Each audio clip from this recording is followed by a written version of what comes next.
வரலாற்றில் இந்த மக்களவைத் தேர்தலில்தான் அதிகபட்சமாக 66.27% வாக்கு பதிவாகியுள்ளதாக தலைமை தேர்தல் ஆணையம் தெரிவித்துள்ளது.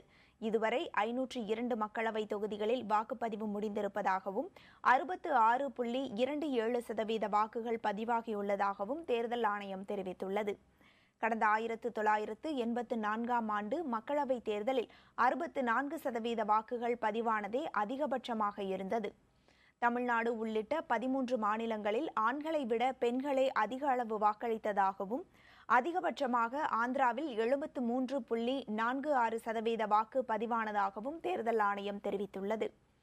இந்தியாவின் 30 மாநிலங்களில் கடந்த மக்களவைத் தேர்தலை காட்டிலும் இந்த தேர்தலில் அதிக அளவு வாக்கு பதிவாகியுள்ளதாகவும் தேர்தல் ஆணையம் அறிவித்துள்ளது.